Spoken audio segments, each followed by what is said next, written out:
Welcome to Public Day at the International Astronautical Congress.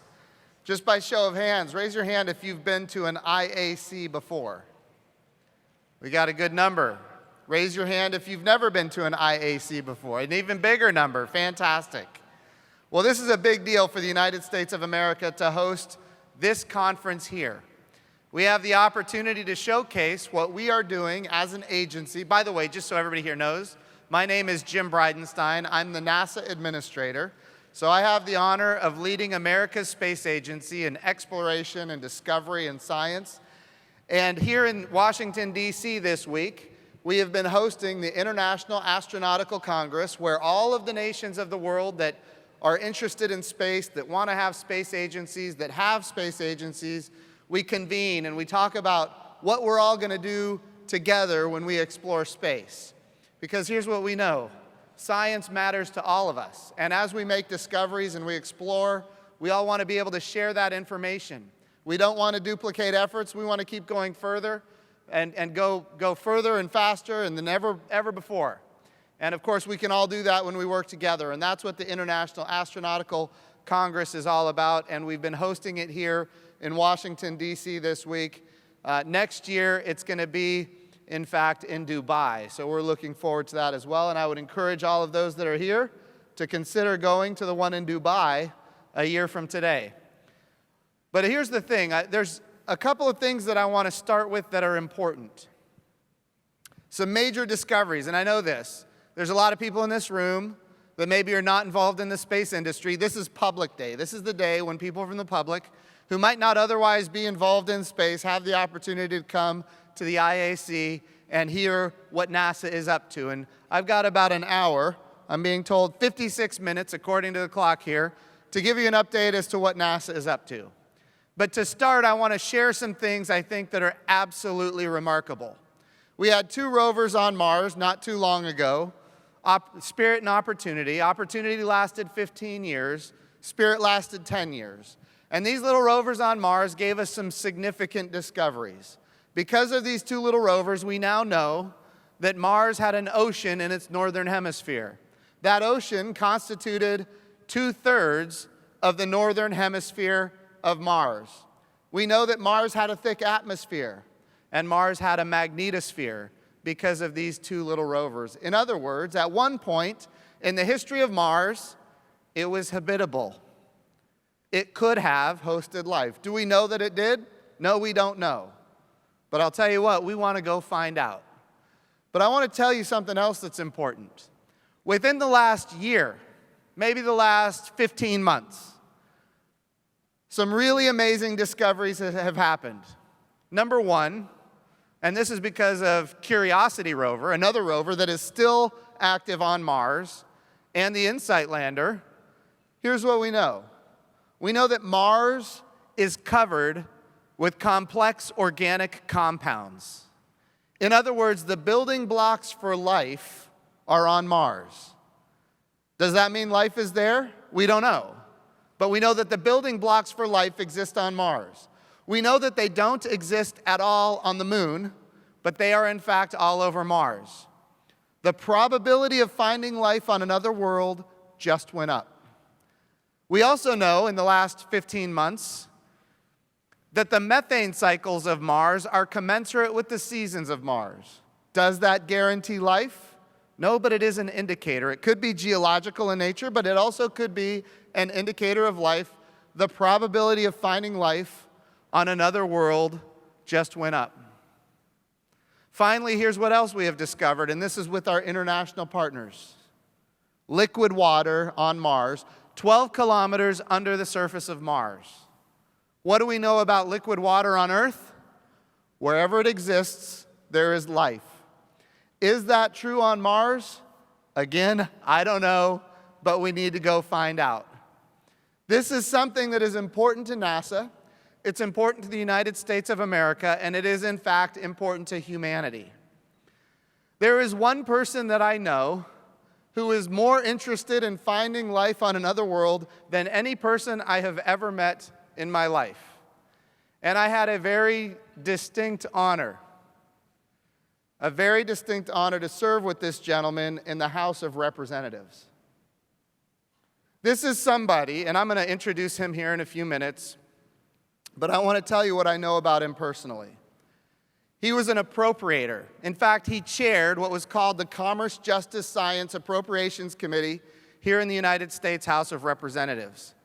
This was something that was on his heart. It was a desire of his to chair that committee for a reason. He wanted to go find out if there's life on other worlds. And as chairman of that committee, he had oversight of NASA. He was able to make sure NASA had the funding it needed to achieve its objectives. And he was one of those appropriators that made sure, and this isn't normal in Congress, but he told me this. He told it to me over and over again. He said, I will never put a mission on you that I also don't fund. And he worked bipartisan, across the aisle, Republican and Democrat alike, to make sure that NASA had the resources it needed to go find life on other worlds. I want to introduce to you somebody who I consider a dear friend, Representative John Culberson. If you'll come up. The Honorable John Culberson.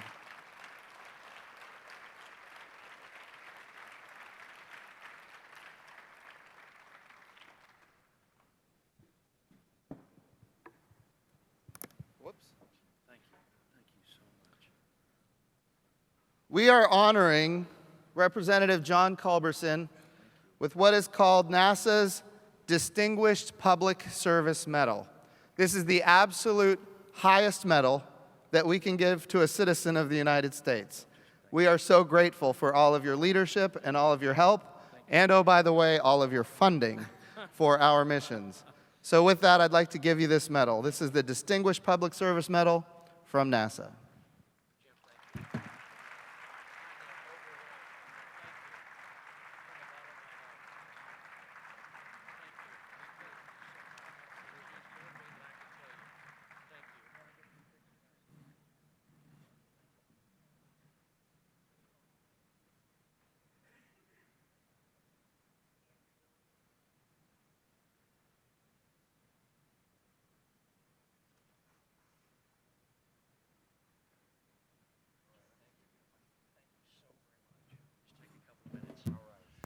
Jim, thank you. Absolutely. Thank you very much from the bottom of my heart. Thank you.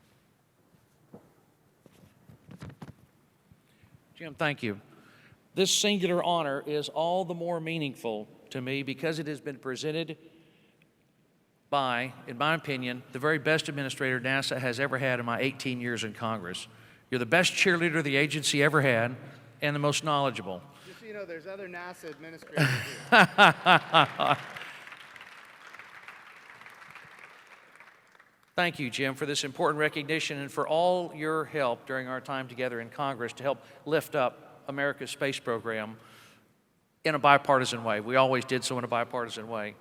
I especially want to thank my wife, Belinda, and our daughter, Caroline, for putting up with all the aggravations and long separations caused by my public service, and for enduring my lifelong obsessive fascination with scientific discovery and space exploration.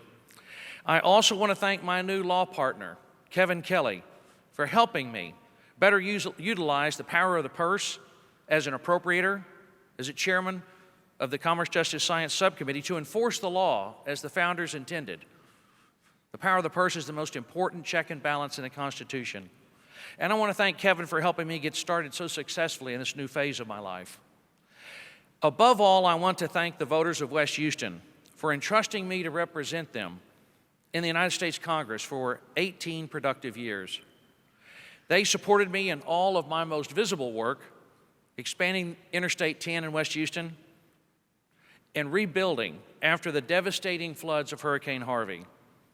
But the voters of District 7 also supported me in my less visible work in support of medical and scientific research and the work that gave me the greatest joy of all to restore our space program and to lift NASA funding as close as I could get it back to the glory days of Apollo.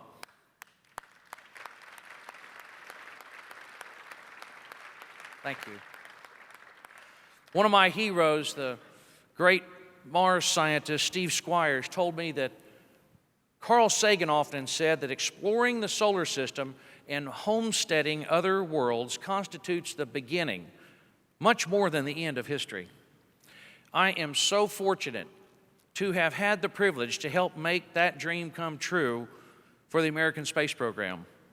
With the help of my colleagues and the support of my constituents and my family, in my 4 short years as chairman of the Commerce, Justice, Science Subcommittee, we were able to significantly increase overall NASA funding. We doubled the planetary science account so that we can finally, thank you, finally, have and that's really important, because by doubling the planetary science account, we can finally have the proper balance and launch cadence of flagship, New Frontier, and Discovery class missions. And they won't have to fight each other so much anymore, and everybody gets a chance, and you can pick the best mission, Mr. Administrator. And best of all, working together in a bipartisan way, we ensure that it will be an American orbiter and lander, as part of an international team, that will be the first in human history to seek out life in the hidden worldwide ocean of Europa. And we laid the groundwork to ensure that it will be an American spacecraft, as part of an international team, that will be the first interstellar mission to travel to the nearest Earth-like planet with a spectral fingerprint of life in its atmosphere.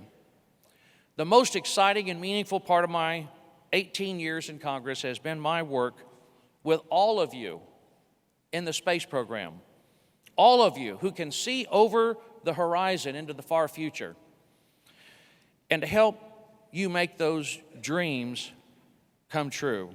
Because I share the same passionate belief of my favorite founding father, Thomas Jefferson, who often said, "I like the dreams of the future far better than the memories of the past." Thank you very much. Thank you, Jim. All your help, brother. Thank you. What a joy. Absolutely. Thank you. Thank you so much. Well, thank you, Representative Culberson, for your leadership in the House of Representatives. And of course, you're not done yet. I'm not done yet. He calls me to make sure that I'm following the laws that he wrote when he was in the House. And we're very grateful for that. So keep it up. All right, sir. All right. Thank so you. much. Always. Thank you very Yep. much. You Thank bet. you. All right, my friend. Okay, so we talked a little bit about what we have found on Mars. Know this, we have done not just all these rovers on Mars, but one thing that I think is important to remember is in November of last year, we landed on the surface of Mars for the 8th time in human history with a lander we call InSight. And when we landed on Mars with InSight, it was on the cover of every newspaper worldwide. And really, for the first time, I saw just how impactful this little agency called NASA, that receives less than 0.5% of America's federal budget, how impactful this can be all around the world to inspire children and really shape the imaginations of children, not just towards exploration, science, and discovery, but also shape it towards the United States of America and how we want to build a coalition of nations. When we landed InSight on Mars, we didn't do it alone. Yes, it was an American spacecraft, but we went with international partners. And when our international partners were with us, on the cover of all the newspapers worldwide, it talked. There was the last paragraph, and all of the articles talked about all of the instruments from our international partners and the technology from our international partners. And that, I think, is inspirational for everybody in the world when we lead these efforts. And we're able to do that because of the support and help of John Culberson and, of course, members of Congress that are in the House today and the Senate. But InSight was the beginning of my time as the NASA administrator. Just a few short months after we landed InSight on Mars, which was absolutely spectacular, we had the opportunity to enter orbit around Bennu, an asteroid in deep space. We entered orbit with a little spacecraft we called OSIRIS-REx. OSIRIS-REx is right now in orbit around Bennu, and it is going to go down and grab a piece of Bennu and bring it back to Earth. For the first time, America will do an asteroid return mission. And I think that is going to be a significant achievement. Japan has done one with Hayabusa. Japan is already doing Hayabusa 2. And now we're going to be able to exchange samples internationally not just exchange samples, but have our scientists and their scientists working side by side to evaluate the samples that come back from these two very important missions, the United States and Japan, each leading their own missions to these asteroids in deep space. That happened, I think it was on December 27th. And then on January 1st, we had a little spacecraft that we call New Horizons. This little spacecraft called New Horizons, which gave us the beautiful images of Pluto in 2015. Raise your hand if you saw those images of Pluto in 2015. They were phenomenal. Thank you for doing that. I just got to know my audience, right?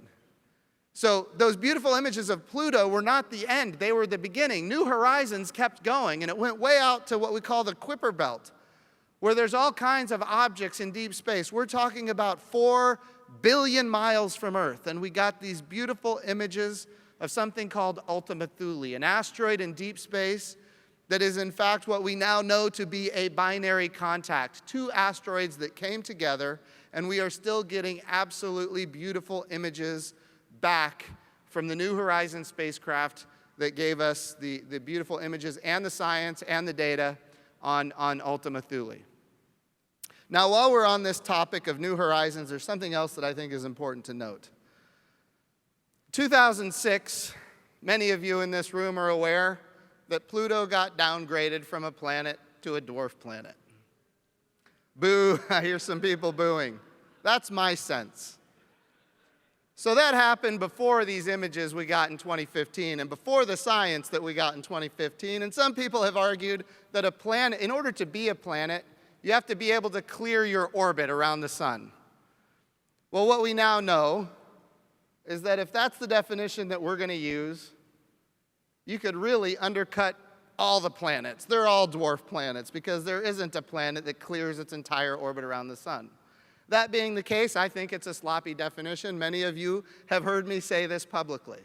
I think the way you should define a planet is based on its intrinsic values, not the values that constantly change like orbital dynamics.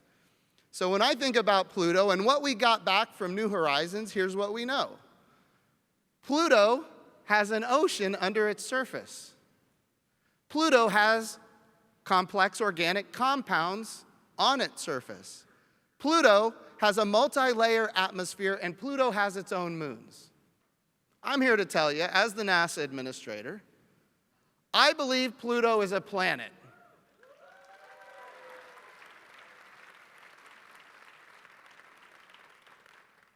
And I'm going to continue to tell everybody that I believe Pluto is a planet. And I know there's a lot of scientists out there that agree with that assessment, and we need to keep letting people know. Because that New Horizons mission was amazing, and it's giving us great information. Okay, so from New Horizons, in February, we saw the Crew Dragon, one of NASA's commercial crew programs, attached to the International Space Station. We are on the cusp of, once again, launching American astronauts on American rockets from American soil for the first time since the retirement of the space shuttles in 2011.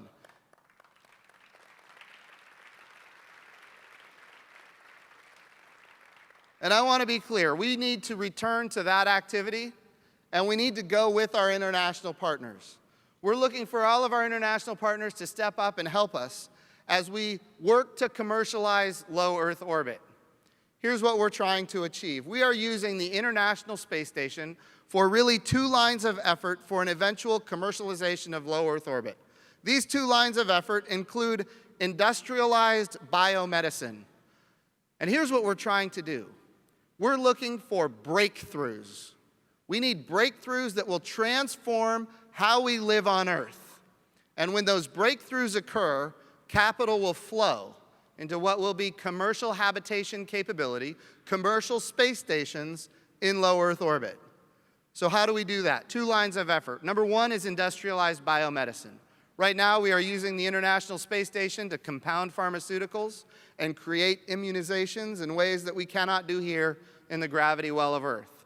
Right now, we are using the International Space Station ultimately to print in 3D human tissue and eventually human organs using adult stem cells with the purpose of transforming lives here on Earth. We're using the International Space Station to create artificial retinas in orbit. These are things that you cannot do here on Earth because of the way materials are layered, but you can do it in the microgravity of space. And when it is successful, and by the way, imagine this. Imagine a box that fits in the palm of your hand. Up the box goes with materials inside, and when that box comes back to Earth, 1,000 artificial retinas. So people who have macular degeneration don't have to lose their eyesight. I'm not saying it's going to happen. I'm saying we're working on it day in and day out. We are using the International Space Station to create these breakthroughs that will result in capital formation so that we can have a day of multiple space stations funded by commercial industry so that we can continue to have a presence in low Earth orbit. And NASA, of course, will always have a presence. I want to be clear. NASA will always have a presence. We will always be a customer. But just like what we are doing with commercial resupply to the International Space Station, NASA wants to be a customer. We want to be one customer of many customers in a very robust commercial marketplace in low Earth orbit. And we want to have numerous providers that are competing against each other on cost and innovation. Why? Because that's how we drive down cost. That's how we increase access. And we're doing it right now with commercial resupply to the International Space Station. We eventually want to take that, and we're almost there. We're on the cusp of doing it with commercial crew to the International Space Station with two separate providers that are competing on cost and innovation. And by the way, there could be others. And we're very anxious about making sure that there's opportunities that go beyond what NASA has already funded. But then eventually what we need to do next is we need to see habitation in low Earth orbit that is commercial in nature. So we need that industrial biomedicine to be successful, and we need advanced materials to be successful as well. We talk about Z-band and fiber optics. These are just some of the capabilities that we are using the International Space Station to prove out that you can create very pristine, clear fiber optics in a way that ultimately, if it's achievable, will reduce the cost of fiber optic networks here on Earth. The business case closes, and capital will flow to commercial habitation and, in fact, in-space manufacturing in ways that right now does not exist. We are using the International Space Station for commercialization. I want to be clear. Some people would suggest that the International Space Station competes against private habitation in low Earth orbit. That is fundamentally untrue. We are using the International Space Station to enable our commercial operators to ultimately be successful. So in low Earth orbit, commercial resupply, commercial crew, eventually commercial habitation. Here's what we know. We do not want a gap in low Earth orbit. You know, we had the challenge with Apollo is that it ended. And ultimately, when it ended, we had an 8-year gap before the shuttles. And then we had the shuttles that ended. And now we've had another 8-year gap before commercial crew. We want to make sure that we do not have a gap with presence in low Earth orbit. There are kids graduating from high school today that have lived their entire lives with Americans living and working in space. And by the way, international partners with us living and working in space. That's a fantastic development for our country. It's a fantastic development for the world. We want to make sure that that never breaks. How do we do that? We use the International Space Station to create the commercial habitation requirements. Ultimately, that's how NASA becomes a customer, one customer of many, and we have numerous providers that are competing on cost and innovation. Everything I've just talked about is low Earth orbit. What we need to do after that, when that is successful, all of a sudden the costs for access to low Earth orbit go down, access goes up, and then we can use the resources that the American taxpayers give us to go even further, to do what already we're not able to do, and that is we need to go back to the moon, we need to go sustainably, and that is what Space Policy Directive 1 is all about. When we go to the moon this time, we go forward to the moon. We're not going back to the moon, we're not going to the moon, we're going forward to the moon. In other words, we're going to stay for long periods of time. We're going to go with international partners. We're going to go with commercial partners. We're going to utilize the resources of the moon. And when you think about what those resources are, Hundreds of millions of tons of water ice that we know exist on the south pole of the moon, probably more. The north pole of the moon, there's water ice as well. How much? We need to find out. But know this, we actually have a mission right now that I'm very pleased to announce. It's called Viper. We're going to take a rover to the moon with a new program we call CLPS, the Commercial Lunar Payload Services. We're buying services to go to the surface of the moon.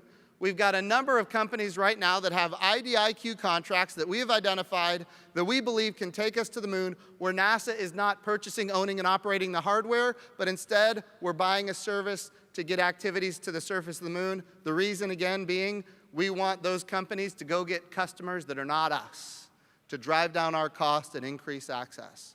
And a lot of these companies are doing just that. But we're going to use CLPS, the Commercial Lunar Payload Services program. We're going to use that to deliver Viper to the surface of the moon. Viper is going to rove on the south pole of the moon, and Viper is going to assess where the water ice is. We're going to be able to characterize the water ice and ultimately drill and find out just how is the water ice embedded in the regolith on the moon. Why is this important? Because water ice represents something significant. Life support. Water ice is oxygen to breathe, it's water to drink, hydrogen and oxygen.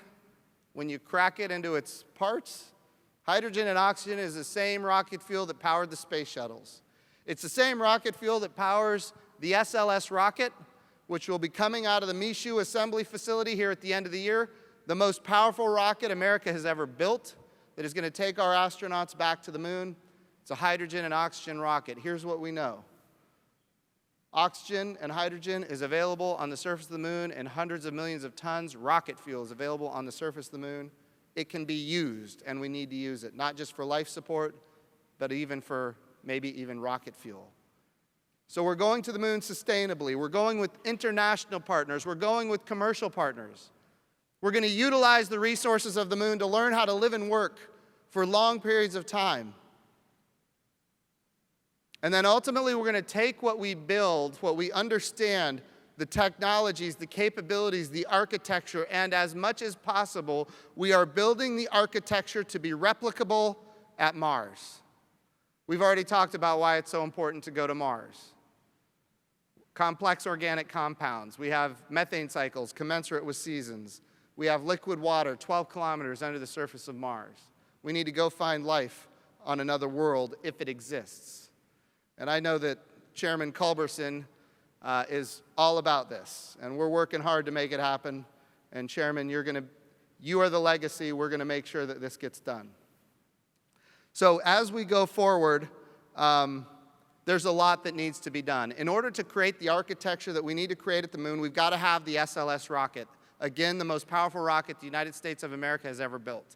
We need a European service module. When we go to the moon for the first time, it will be international in nature. The European service module is a critical component to the Orion crew capsule. The Orion crew capsule is how we get our astronauts to the vicinity of the moon. But there's not enough delta V there to go to low lunar orbit and land on the surface of the moon. So we need to get more delta V. Where do we get that? We are building a reusable command module in orbit around the moon that we call Gateway. Gateway is going to be in orbit around the moon for 15 years. Gateway is important for a number of reasons. We are not rebuilding the International Space Station in orbit around the moon. What we are building is a sustainable command module that will be there for 15 years that is maneuverable. Solar electric propulsion. It can go to the North Pole, it can go to the South Pole. Why is that important? There is a lot about the moon that we don't know. From 1969 up until 2009, we thought the moon was bone dry. Why? Because we landed in the equatorial regions of the moon. And we assessed that the whole moon was like those equatorial regions. 2009, we make these amazing discoveries with our international partners that there's hundreds of millions of tons of water ice, specifically on the South Pole. How did we miss it for 40 years? Well, it's because we didn't go to all of the moon. There is so much more about the moon that we need to learn. So the Gateway is maneuverable. The Gateway is also an enabler for international and commercial partners. When we build the gateway in orbit around the moon, it's going to be open architecture. When I say it's open architecture, what I mean is the way we do docking, the way we do data, the way we do information, the way we do avionics, the way we do environmental control, life support, it's going to be available and published on the internet for everybody to see. And our international partners, whether you're a big country or a small country, maybe you're a private company, you will be able to propose to NASA how you want to utilize the gateway in a unique way that will transform the human condition here on Earth, and we want that to be available to you. The goal is to enable everybody to do more. The gateway is that enabler. Now, it's not just an enabler for commercial and international partners. Here's the key. It's also an enabler for science.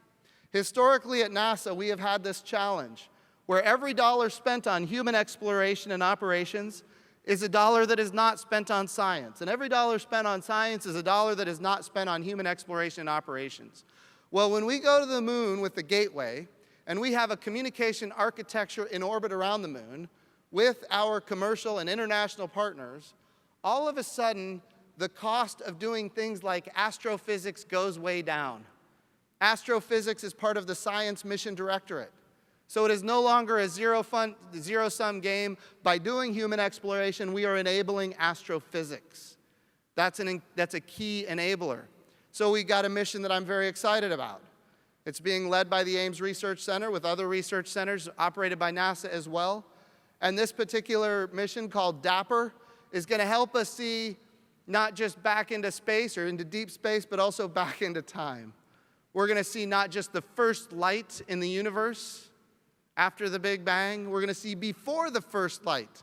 We're going to see what are called the dark ages. And we can see it from the far side of the moon because it's so quiet from an electromagnetic spectrum perspective. And the reason we're able to think about this now is because we're going to have a communication architecture around the moon that includes the gateway. And that communication architecture means that we don't have to launch a $500 million, a $500 million mission around the moon. We can launch a mission around the moon that does astrophysics for $90 million because there's already an architecture of support there. In other words, we can do more science, not less science, when we do human exploration to the moon. That's a very positive development. And remember, the Viper lander is going to be on the moon as well. And we can have numerous missions to the surface of the moon with humans, some of them American, some of them with our international partners, maybe some of them commercial industry. Maybe they're interested in the platinum group metals that could be on the surface of the moon. People are familiar with rare earth metals. The challenge with the Earth is that we have a very active geology and a very active hydrosphere and a very active atmosphere, which means anything that impacted the Earth billions of years ago is not today where it used to be. It's in very trace amounts when you find it at all.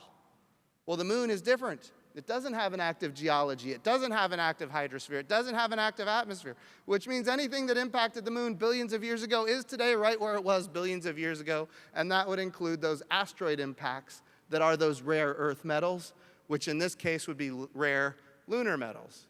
Now, are they there in big deposits? I don't know, and neither does anybody else. But let's go find out. That's what this is all about. Exploration, discovery, and science. Remember the science I talked about just now, how these asteroid impacts from billions of years ago could be today right where they were billions of years ago. But this is also true. The sun has subatomic charged particles coming from it and impacting with the moon all the time because it doesn't have an atmosphere or a magnetosphere. And by the way, those subatomic charged particles are probably today right where they were billions of years ago. So the moon doesn't just represent an opportunity to do astrophysics like the DAPPER mission. It represents an opportunity to do heliophysics, the study of the sun on the surface of the moon. The moon is a repository of the early solar system.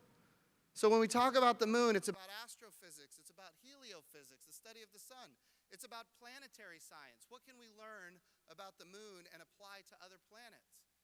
And it's about Earth science. A lot of people know or believe, and I don't know, I wasn't there, but a lot of scientists believe that the moon was at one time part of the Earth. And so we can learn maybe about the early Earth by studying the moon. So all of these opportunities are available to us when we go to the moon with human exploration, and all of it enables the Science Mission Directorate of NASA. They are not, in fact, mutually exclusive. They work hand in glove, and all of us can do more when we work together. And that's not just true of the different mission directorates at NASA. It is also true when we bring with us our international and our commercial partners. That's what we're trying to build at the moon. And remember why we're going to the moon. We're learning how to live and work for long periods of time. That's what we're trying to do. Because ultimately, when we go to Mars, we're going to have to be there for long periods of time. Earth and Mars are on the same side of the sun once every 26 months. That means when you go, you got to be ready to stay, friends. Some people would suggest we could do a 30 to 90-day stay. Some people suggest you got to be there for 2 years. We're working out the orbital physics. And there's other ways of maybe coming home that are unique, where you can actually do a short duration stay on Mars, where we use Venus as a gravity assist to come home. I'm not saying we're going to do that. I'm saying it's in the realm of what could be possible. But here's what we also know. We need to get to Mars. We need to continue to look and find to see if there is life on another world. The moon is the proving ground. Mars is the destination. We cannot forget why we are going to the moon. Finally, and then I'm going to open it up for some questions. When we went to the moon in the 1960s, we went under a program called Apollo. And in those days, all of our astronauts came from fighter pilot and test pilot backgrounds. And there were no opportunities for women. Well, it just so happens that in Greek mythology, Apollo has a twin sister. Her name is Artemis, and she is the goddess of the moon. This time when we go to the moon, we go under the name Artemis. We're going forward to the moon. This time when we go, we're going to stay. But this time when we go, we also have a very diverse, highly qualified astronaut corps that includes women. This is our generation. We are the Artemis generation. I am the first NASA administrator that was not alive when we had people on the moon. I was born in 1975. Our last mission was in 1972. I don't have that memory. We cannot let another generation go by where we don't have that memory. We need to get to the moon. We need to stay at the moon. We need to learn how to live and work on another world, and we need to go to Mars. This is the Artemis generation. We need to own it. We need to take control of it, and we need to make it happen. Thank you so much for having me.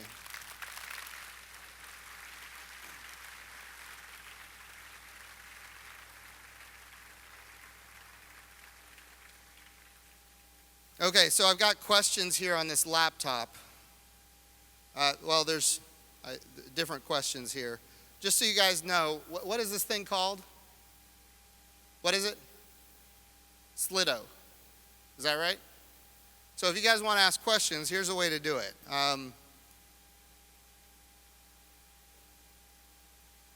How far into the Artemis program will NASA deploy in situ resource utilization experiments on the moon? That's one of the questions. That's the first question.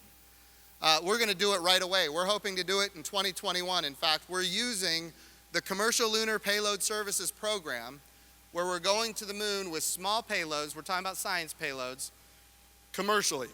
We're not going to purchase, own, and operate the vehicles. We're going to buy services. Many in this room remember the Google Lunar X Prize. That prize, ultimately nobody won, but a number of companies got formed that we believe have capability of getting us to the moon. And we have turned to those companies and said, can you get us to the moon with a 15 or 20 pound experiment that can help us understand the regolith on the surface of the moon? And the answer was yes. We have now gone under contract with 2 companies that we believe are going to be able to deliver our science instruments to the surface of the moon in the year 2021. Now, when you talk about in situ resource utilization, are they going to be doing water experiments? Maybe, maybe not. Are they going to be able to get to the South Pole? Maybe, maybe not. But here's what we do know. We do know that we need to be able to get to the moon so that ultimately we can do those experiments, and we want to start that as soon as possible. So they will be doing experiments with the regolith as early as 2021. just so we can help characterize the regolith. Okay, another question. Could American commercial astronauts, rather than government NASA crew, be used to meet the mandate to land on the moon, the mandate to return by 2024? The answer is yes, absolutely. When we do commercial crew, in fact, one of our commercial crew providers going to the International Space Station is in fact Boeing, and they have a Boeing astronaut that will be with the crew on the very first test flight of the Boeing crew capsule called Starliner that goes to the International Space Station. So on day one, commercial is going with us to the International Space Station. And remember, what we're doing right now, we talked about the gateway in orbit around the moon and all that it enables: astrophysics, heliophysics, lunar science, planetary science, earth science, the gateway, international partners, commercial partners. People can build applications for it that include all of the above. But remember, we're also going to use it to get to the surface of the moon with commercial landers. Key word, commercial landers. We're not buying, owning, and operating the landers that go from the gateway to the surface of the moon. We're going to buy a service. The goal being that we intend for our commercial partners to go get customers that are not necessarily NASA. So it is possible that even on day one, they could have their own, just like the International Space Station, they could have commercial astronauts. We're waiting for industry to propose to us what they're interested in doing. And if they propose that, it's something we would certainly consider. Let's see. Do you foresee the Falcon Heavy or Starship helping accomplish the Artemis program? Here's the thing. We're in a source selection process right now. So it's illegal for me to highlight one or the other, say that one is going to be a part and another one isn't. But know this, we want to go to the moon with commercial landers. And Starship, of course, is a commercial lander that we anticipate will be competing in this program. Do we know that? No, but certainly it looks like they will be. But the answer is we need commercial partners, whether it's Starship or other commercial partners. We absolutely need commercial partners, not just to go from the gateway to the surface of the moon, but also to deliver cargo. I'd like to see a habitation module on the surface of the moon, a commercial inflatable habitation module. And it might be inflatable, might not. I don't want to prejudge the outcome. But I'd like to see a habitation module on the surface of the moon. That could be delivered commercially. And in some of those cases, you could go direct to the moon. In other of those cases, you would use Gateway to make it happen. So look, there are no options off the table. And yes, I see that that would certainly be a viable opportunity. Do your international partners include Chinese partners? The United States of America is prohibited by law from cooperating with China in a bilateral way. And there's a lot of reasons for that, and many people in this room know what those are. Here's the thing. At NASA, we will follow the law. and when we follow the law, we will continue to get funding. Should we choose to break the law, guess what? We will not get funding. That's just the reality that we live under.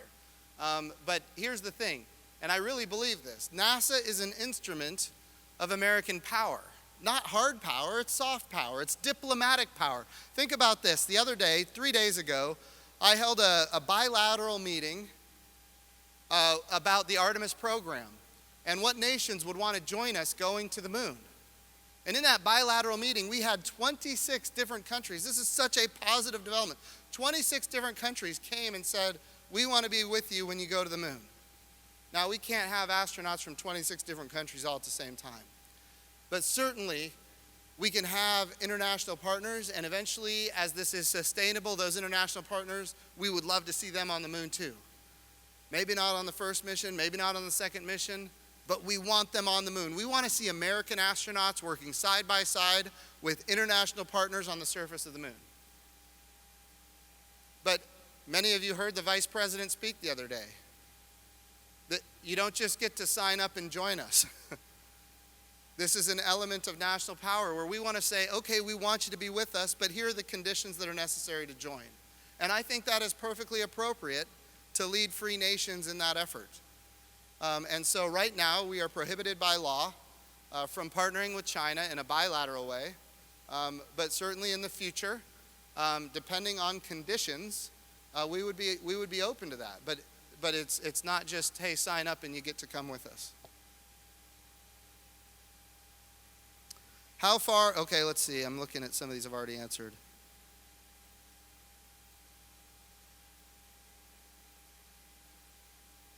Why does the moon landing need to be done by 2024? What will happen if the date is not met? So we looked at this. We actually did a proposal, a budget proposal that said if NASA's budgets don't change, except for maybe with inflation, if NASA's budgets don't change, how does that affect our program to go to the moon? And we put together a budget request. And we said, look, if we do it, we could do it by the year 2028. That's a 10-year program given where we were at the time. Here's what we know about history. You go back to the 1990s. We had the Space Exploration Initiative. It was a return to the moon and on to Mars.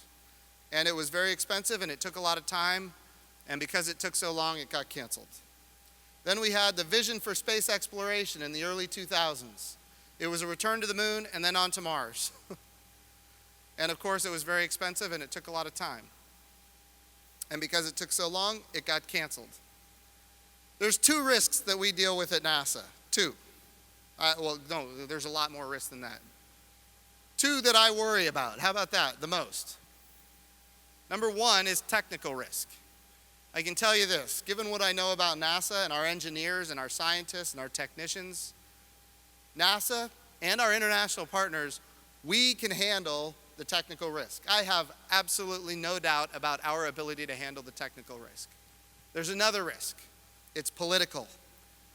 We used to have John Culberson in the House, and he would make sure that we got what we needed to accomplish our objectives. That wasn't always the case. And if you look back in time, when we don't have people that are our champions on the Appropriations Committee, we run into problems. In this particular case, the risk is if we go 10 years, we increase the political risk. If you want to retire as much as possible the political risk, you got to go faster. So what is our goal? Our goal is to get to the moon sustainably with international partners, with commercial partners. In order to do that, we need to go fast. So I was given the task, hey, if you wanted to go as soon as you could get there, how would you do it? How much would it cost? And we came back and we amended the budget request, which is not a normal process. Chairman of the Commerce, Justice, Science Appropriations Committee can tell you that is not a normal process. But we went back and we amended the budget request to ask for an additional $1.6 billion for the Artemis program, namely to get a human landing system to the surface of the moon from the Gateway. Now we're going to buy that commercially. We're not going to own and operate it. We're going to buy it commercially. But that $1.6 billion is what was necessary to accelerate the program to, as much as possible, reduce the political risk. That's what we're trying to do.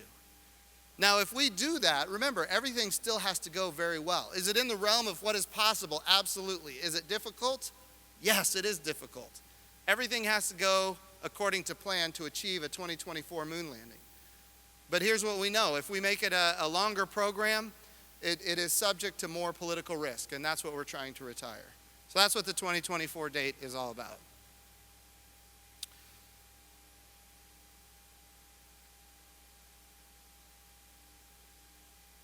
Will you make sure there is a large enough cadre of women qualified to go to the moon? Absolutely. We will make sure. In fact, if you look at the current astronaut corps, the brand new class, the newest class, the class going through training right now, is 50% women. And I think the class before that had maybe not that high of a percentage, but a good amount as well. So I will tell you this, we have great women at NASA right now. When we talk about the astronauts that will go to the moon in 2024, it will likely be one of the astronauts that currently exists in the astronaut corps. We have not selected, I get this question all the time, well, which one is it going to be? I'll tell you this, according to the president, the next man and the first woman on the moon will be Americans. I want to be clear, we do want to go with international partners. But I also want to be clear that if we're going to make this happen in 2024, we're going to need a highly skilled, already trained astronaut, and I would imagine she is already in the astronaut corps. And by the way, just because it's the next man and the first woman doesn't mean that the next two people, they could both be women, by the way. So that's, I think, also an important point to make. Let's see. What makes you think Pluto is a planet? I thought I covered that one. It's got a multi-layer atmosphere. It has an ocean. It has complex organic compounds. It has its own moons. And this idea that you have to clear your own orbit, that means that none of the planets are planets. So I am, and by the way, I like there being 9 planets. How about that? Do we have Pluto fans out there? All right.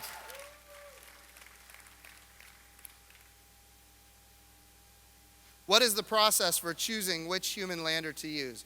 We put out what we call a broad agency announcement, the process for choosing the lander.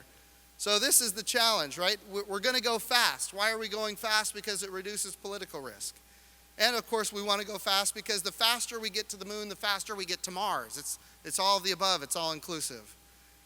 So when we think about how historically we have built landers for the moon or any project that NASA does, the historical way of doing it is NASA spends 6 months trying to figure out what information we need. So then after 6 months, we put out a request for information.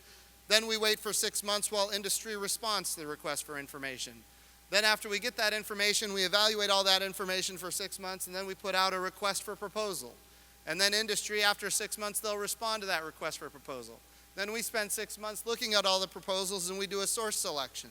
So 2.5 years into the program, we finally get a contractor that we decide on, and maybe a number of contractors that we decide on. And then all the other contractors that didn't win, they all protest, and then they all sue each other, and they sue NASA. And 5 years into the program, we actually get somebody on contract to actually achieve the objective. Well, we got to be on the moon in 5 years. We can't wait around for that. So we have been having some very serious discussions about how we do this. When we go this time, we're going in a different way. We're not going to create thousands and thousands and thousands of requirements. In essence, designing the spacecraft and the requirement process, we want to turn to private industry and get their feedback. And we want them to tell us how they're going to take our astronauts to the moon. That's why we have what we call the broad agency announcement. I will tell you that we have amazing contractors that are already signing up and more that will be signing up to compete. As far as giving any insight into what that competition ultimately will look like and who will win, I cannot say, but we are very excited about the fact that we have many, many interested parties in being a part of that. Let's see. Isn't human space exploration about humankind as a whole rather than which nation is taking the lead? Absolutely. When we went to the moon, it was humanity going to the moon. Was it important that the United States of America led it? I think so. There was a great power competition underway at the time.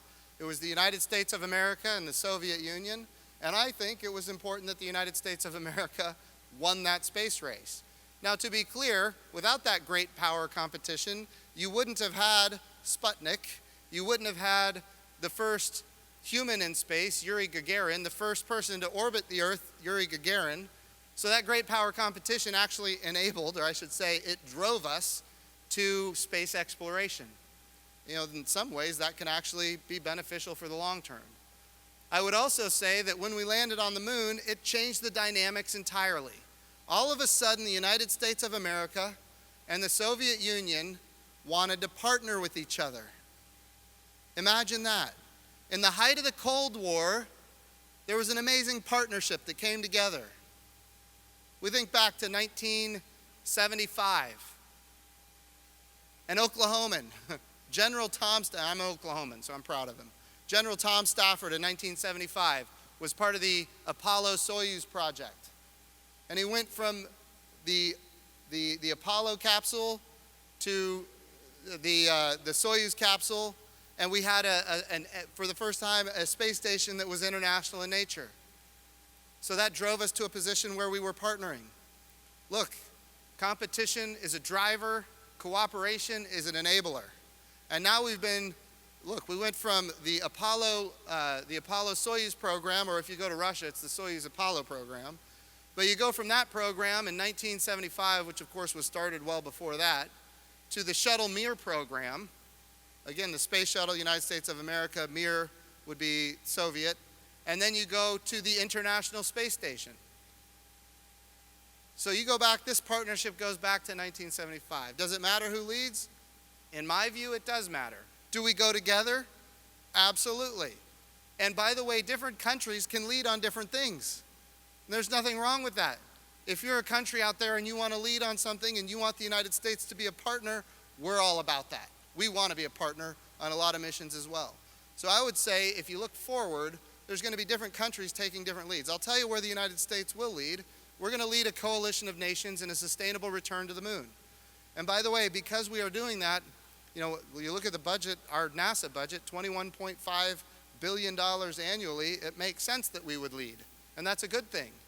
But there are other nations that want to lead in different things, and they want the United States to be a partner, and we're for that too.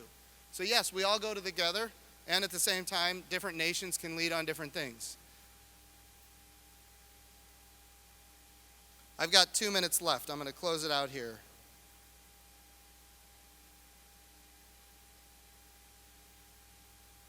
Would there be opportunities for Venus science during a potential Venusian gravity assist associated with a Mars mission? So that's way out there, but I would imagine, yes, we're not going to fly by another planet if we're not going to be collecting science on it. That's just a matter of fact. And of course, what we know about Venus helps us inform about our own planet. And what we learn about Mars helps us know about our own planet as well. We know that Mars used to have this active geology, or I should say, it used to have this active atmosphere with an ocean and a magnetosphere. The core of Mars cooled. It went from molten to being solid, and when that happened, it lost its magnetosphere, and all of a sudden, we don't have an ocean, because without that magnetosphere, without an atmosphere, the radiation from the sun and deep space dried up Mars, and it looks barren and desolate today. So these are things that inform us. Planetary science informs us about Earth science. What's happening to our own planet as our own planet changes? And no, I'm not suggesting that we're going to lose our magnetosphere, so all of the reporters here don't report that. But at the end of the day, yes, we need to get science from all these different planets, and there's opportunities to do that in the future. Remember, in the future, and I said it earlier, the moon is the proving ground, Mars is the destination. But we can go beyond Mars. There's opportunities beyond Mars. And certainly we want to go beyond Mars.